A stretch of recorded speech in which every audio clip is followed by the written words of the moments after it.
Welcome back to San Jose Cheap Eats Part 2, 2-Minute Thursday edition.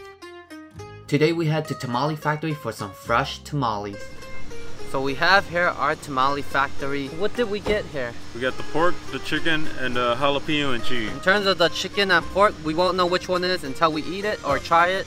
They look pretty much the same. Yeah, but the cheese one is pretty obvious. Yes. You can see the cheese and the jalapeno. So they use corn husks and the inside is the corn as well? Masa, yeah. So they basically make it fresh out there. As you can see on the video, you can see that they have so much tamales ready for you. I'm pretty sure that they made it in the morning and then out there serving it.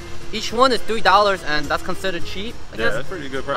I'm pretty sure after eating 2, I'd be pretty full. Oh, yeah. 3 would be too much. Thank goodness I have Dennis out here. Make sure to unwrap it all the way too.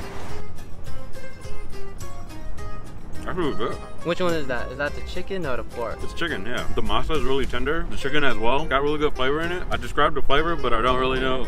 Not too familiar with some of the ingredients that they use. I know there's some spice to it, some of the chili. There's a slight smokiness to it, which may be, I don't know if it's a chipotle or something, but it's really good. It complements the chicken really well. Try this guy right here, the jalapeno cheese one.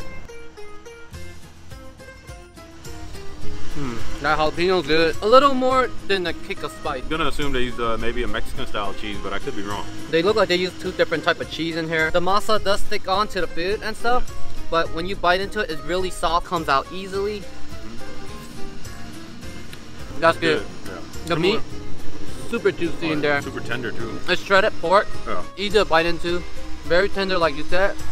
Similar flavors, similar flavors to the chicken. I'm guessing they use the same spices, but it works really well for both meat. And actually on the masa, you can actually taste the corn really well too. It tastes really fresh. You can't beat the price too, $3. $3 for a tamale. That's some affordable tamales. Don't forget to like and subscribe for more cheap eats. Until then, travel heads.